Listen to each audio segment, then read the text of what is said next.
They were soldiers of the Third Reich, enemies of the United States. But in 1945, deep inside America, thousands of German prisoners of war weren't just being guarded, they were being educated.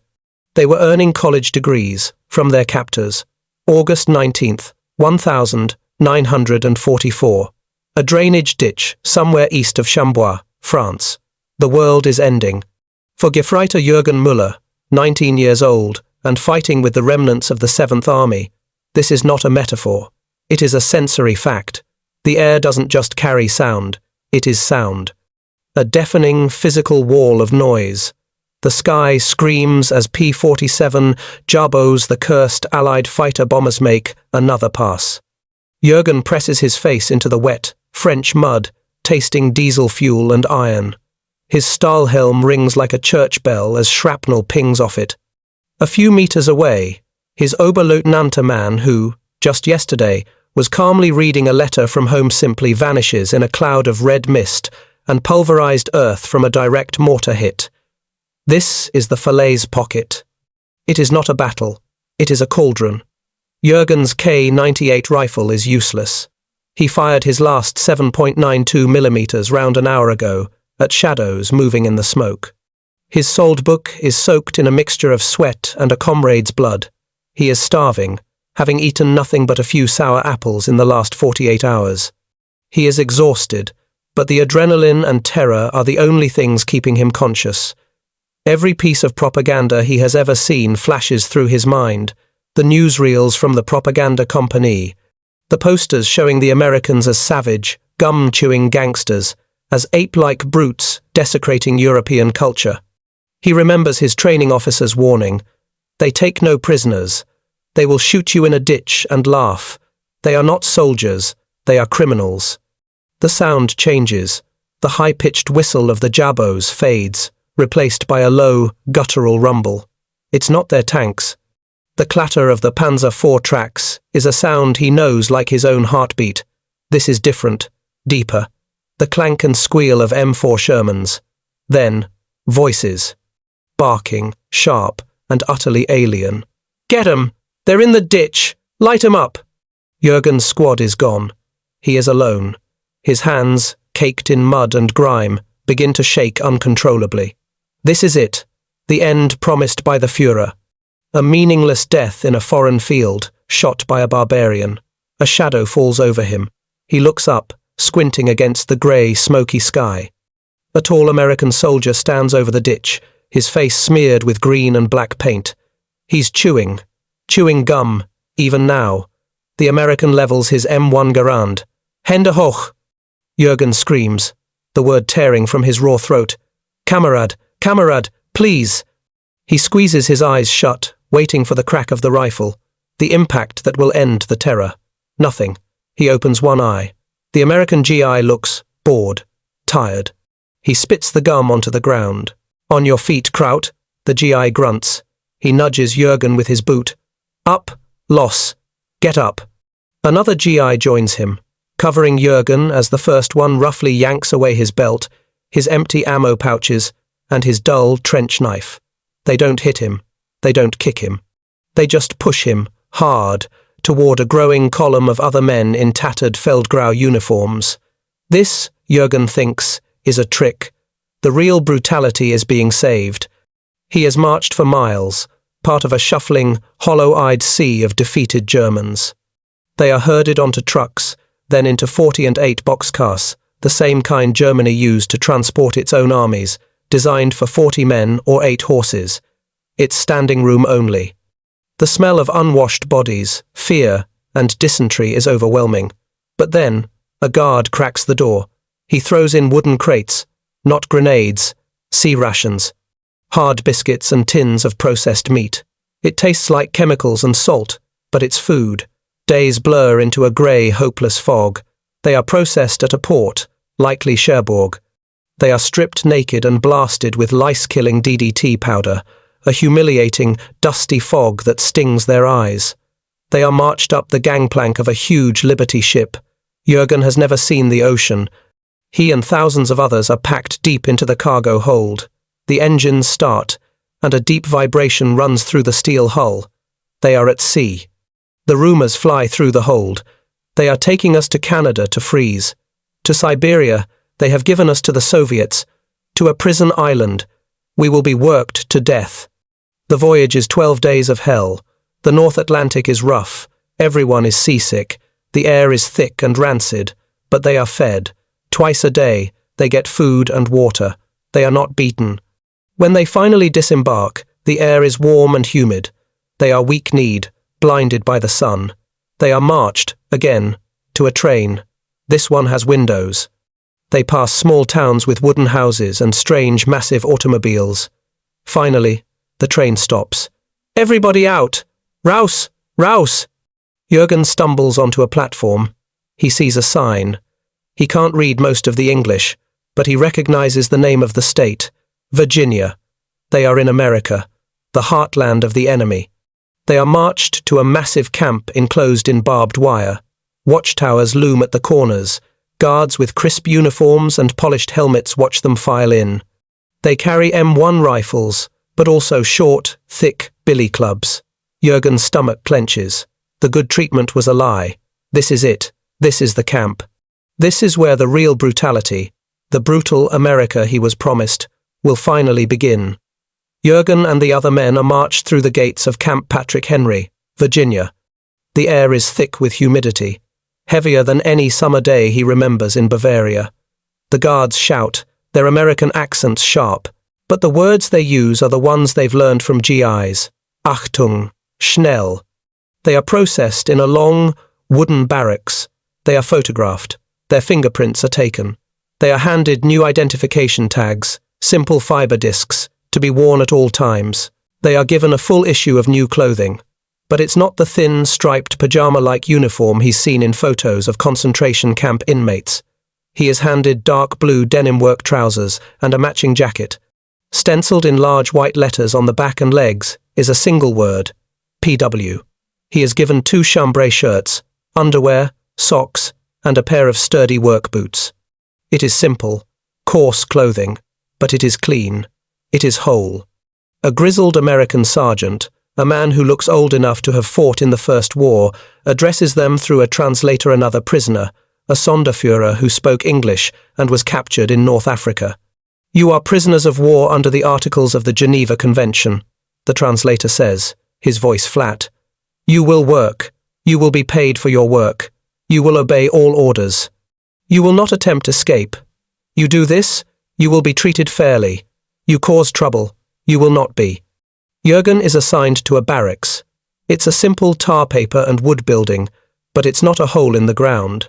He is assigned a steel-framed cot, with a mattress, and a pillow, and 2 clean, wool blankets. In the corner of the barracks, there is a coal-burning stove for heat. There are electric lights. That evening, a bell rings. Essensite. Dreading the watery turnip soup and black bread of his own army's rations, Jürgen shuffles in line with the others into a massive mess hall. He holds out his metal tray.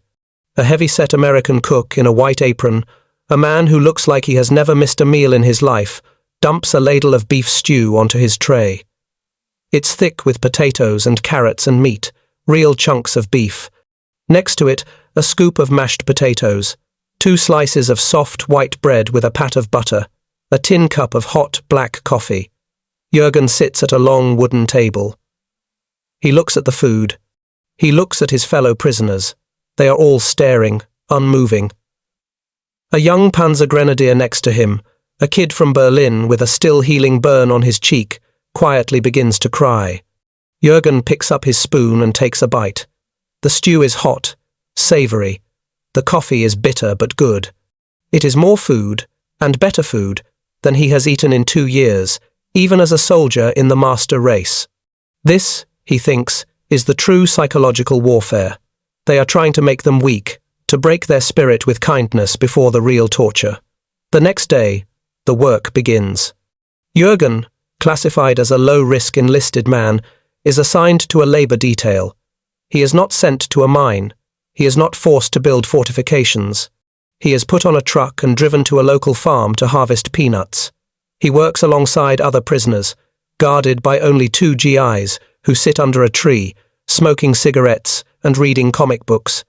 The farmer, a man whose own son is over there, fighting in France, watches them warily, but gives them fresh, cold water from his well. At the end of the week, they are paid. An American officer sits at a desk, and Jürgen is called forward. He is handed a small stack of canteen scrip. It's not real money, but paper coupons valid only inside the camp.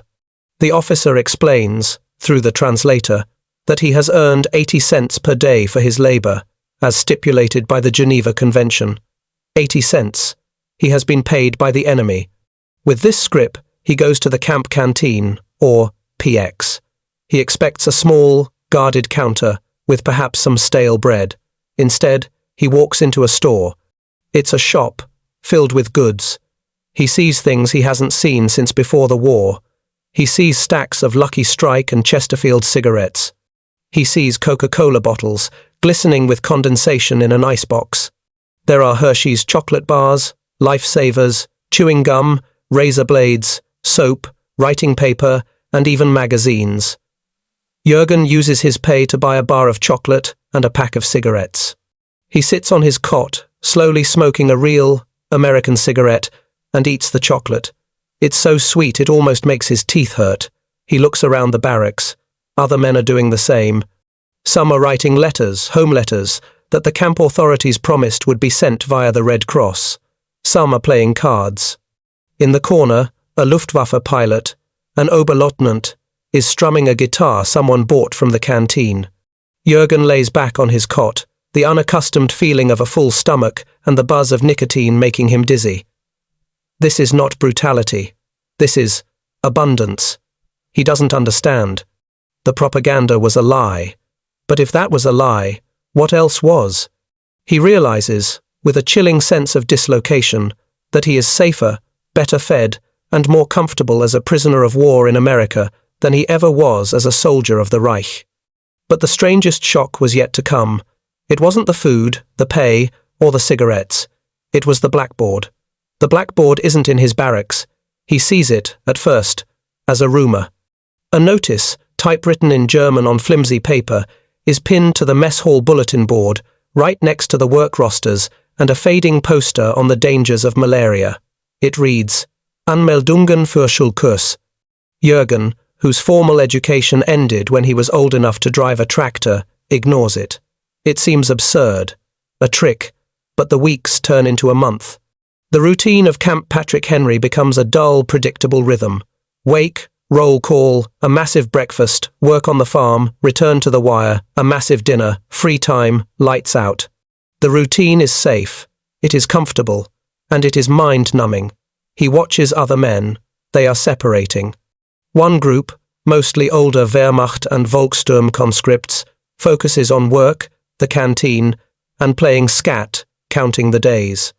Another group, the younger, hardcore Waffen-SS and Fallschirmjäger NCOs, keep to themselves. They march in the yard, sing soldiers' songs, and sneer at the Americans, convinced the war is not over, that the new Wunderwaffen will turn the tide.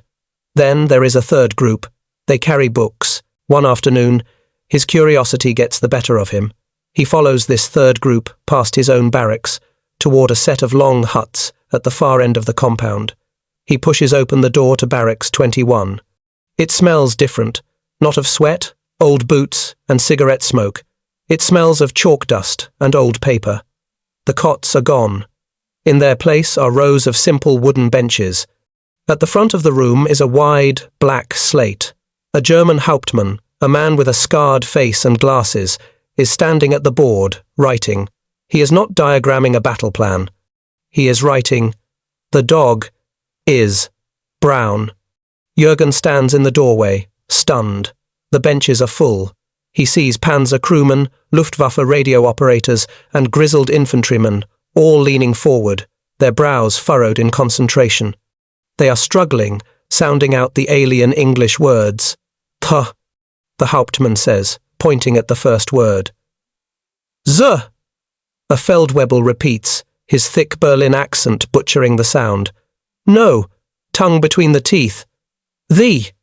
Jürgen looks at a schedule tacked to the wall. It's not just Beginner's English. 0800, American History. 1000, Mathematics, Calculus. 1300, English Literature. 1500, Agricultural Science. 1700, Physics. This is a university. Inside barbed wire, he learns the story in quiet conversations. The Americans, following a policy he can't comprehend, are actively encouraging this. They have sorted the prisoners by profession. The academics, the engineers, the teachers, they are not being sent to dig ditches. They are being given chalk, barracks, and stacks of used American textbooks. Textbooks from places Jürgen has never heard of. Harvard, Yale, Princeton. This is the real Reeducation project. The hardliners in his barracks are furious. It is poison, a young SS Unteroffizier named Karl sneers one night. They want to turn you into a fat democratic pig. They feed you like swine, and now they want you to think like one. A true German soldier would spit on their books. But an older man, a quiet corporal who was a watchmaker in civilian life, shakes his head. And what will you do when you go home, Karl? Assuming we have a home? Will you click your heels and salute the rubble? I have a family. I will learn. Jürgen is caught in the middle. He is a farmer's son. He has no trade beyond the rifle and the potato field. He thinks of the hard, bitter, ignorant life he left. He thinks of the American guards, who, despite being his captors, seem to read and write with an easy confidence. The next day, he walks back to Barracks 21. He doesn't go to the English class. He slips into the back of the 1,500-hour lecture, Agricultural Science. A former professor from the University of Bonn, a man in a PW-stamped shirt, is at the blackboard. He is drawing diagrams of nitrogen fixation, of crop rotation, of soil chemistry. He is explaining American contour plowing techniques to prevent soil erosion, like the Dust Bowl they read about. Jürgen sits on the back bench. He listens. He understands. This is not poison. This is knowledge. This is the future. He feels a strange, unfamiliar sensation. It is not the terror of the battlefield or the dull comfort of the canteen. It is ambition. When the lecture ends, he stays seated as the others file out. He walks to the front, where the professor is cleaning the eraser. Herr Professor, Jürgen says, his voice rough. The professor looks up. Yes, Gefreiter? I want to learn. How do I get a book? The professor smiles, a tired academic smile. You don't need a book to start, son. You just need a pencil. And a new way of seeing. Jürgen Müller, prisoner of war, has just enrolled in college. Jürgen's life now has a new, sharp-edged purpose.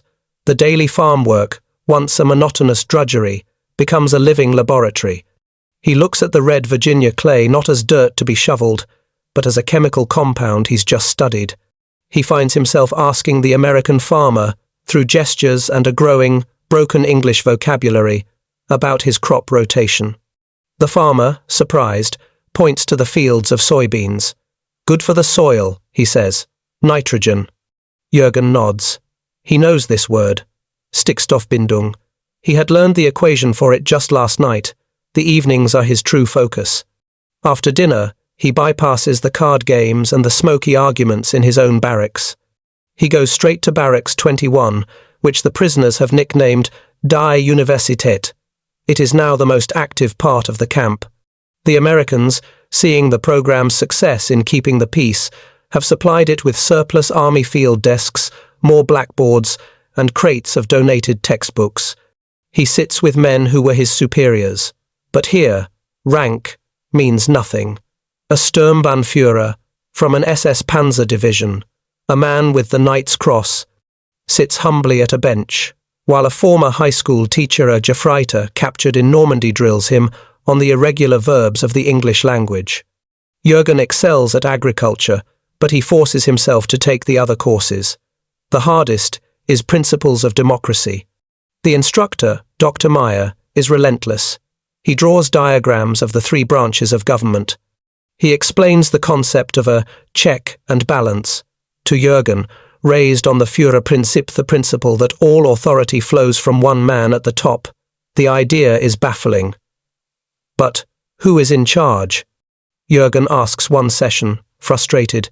The law is in charge, Müller, Dr. Meyer says, tapping the book. But who writes the law? The Congress. The representatives. So, they are in charge. No, because the president can veto the law, and the Supreme Court can strike it down as unconstitutional. This is madness. An Oberleutnant from the Luftwaffe blurts out, "It is a committee of arguments. Nothing gets done.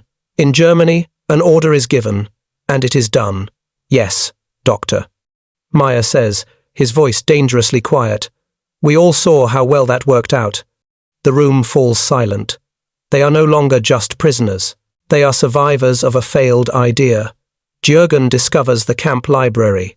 It's just 2 barracks shelves, but it's stocked with hundreds of books discarded by the GIs or donated by local churches and colleges. He finds a copy of John Steinbeck's The Grapes of Wrath, translated into German. He reads it under the single bare bulb in his barracks, long after lights out, shielding the page with his blanket. He reads about the Joade family, about the Dust Bowl he'd heard of in class. He reads about American poverty, about displaced farmers, about hunger, about desperation. This shatters him more than the lessons on government. The propaganda had always shown 2 Americas, the decadent, Jewish-controlled plutocracy of gangsters in New York, and the starving, racial chaos everywhere else. This book shows him something different. It shows him people. People who are poor, yes, but who are stubborn, human, and most shockingly allowed to be angry. The book itself is an accusation against its own government, and it is not banned. The GIs read it. The division in the camp solidifies. The hardline SS men, led by the Unteroffizier Karl, now openly mock Jürgen and the other students. They call them Amerikaner Hörige. One evening, Karl blocks Jürgen's path as he heads to the library. "Off to kiss the boots of your masters, farmer?" Karl sneers. Jürgen stops. He is taller than Karl, and the farm work has made him strong again.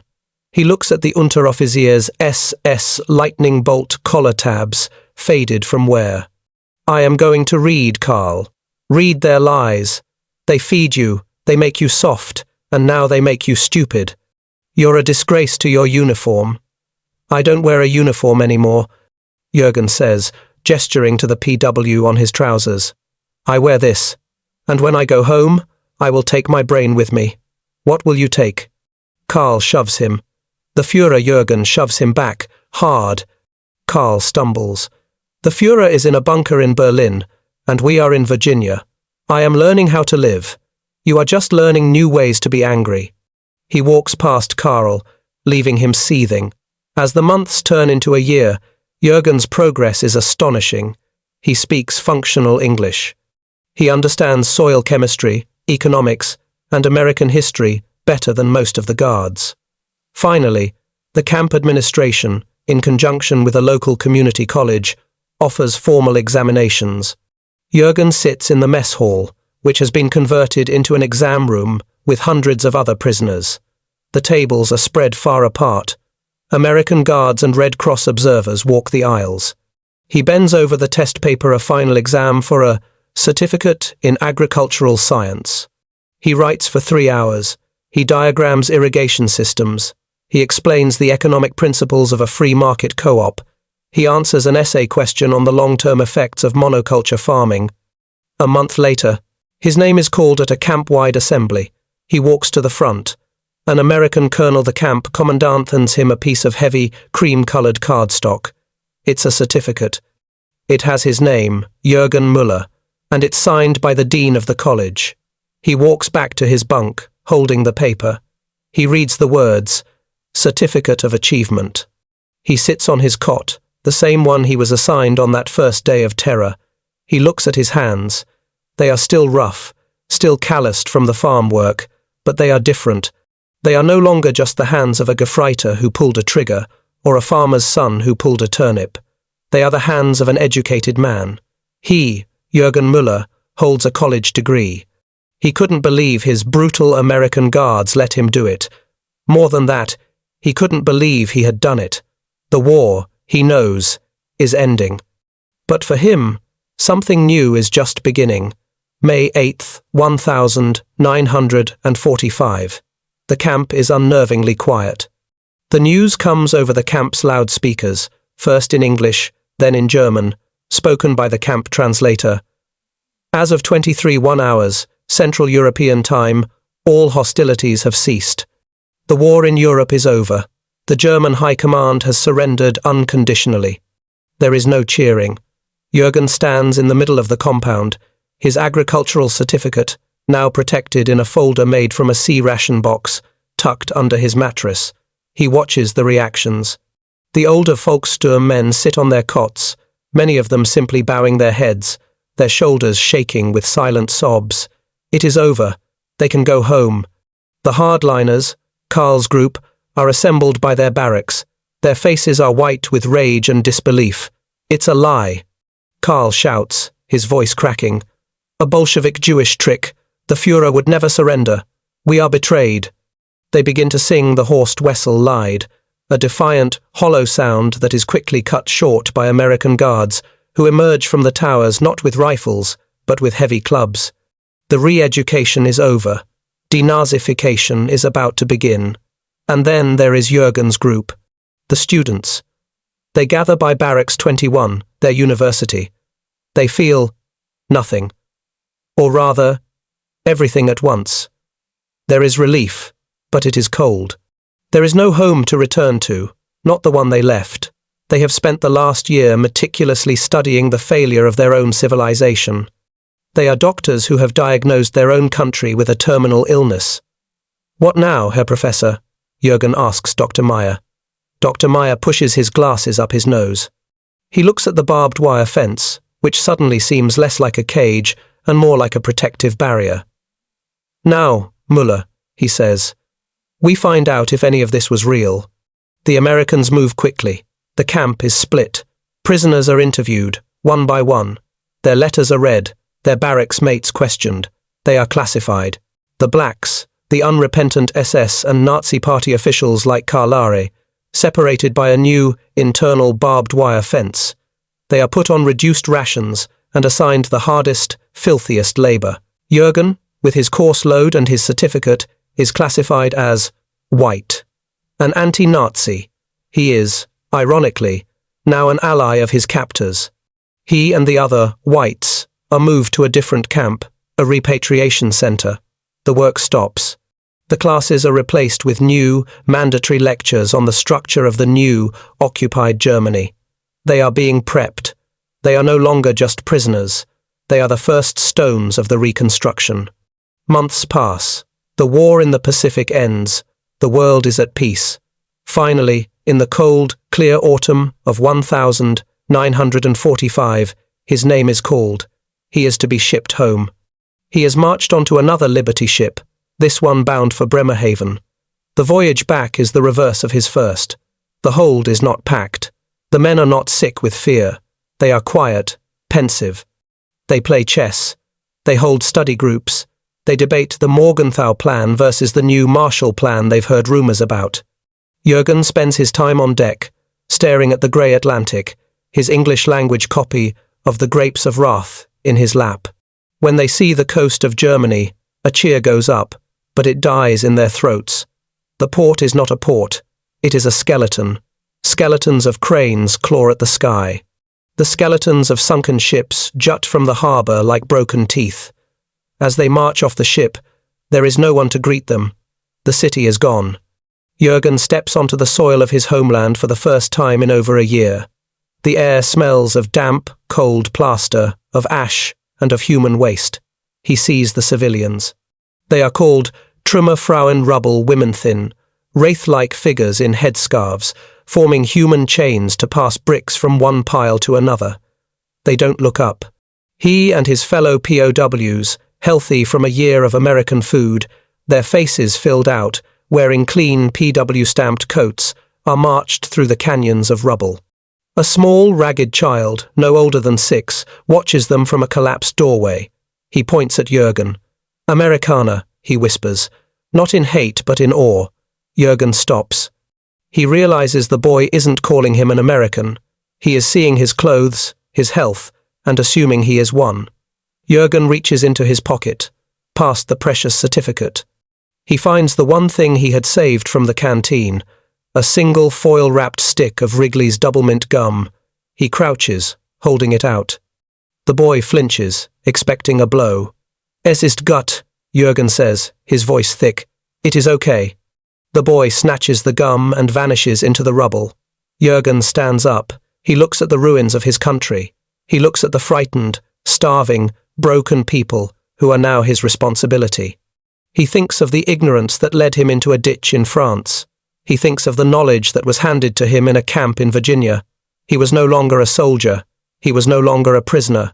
He was a man with a degree in agricultural science, standing at year zero. The brutal education his American guards had given him was not the end of his story. It was the only reason it had a beginning.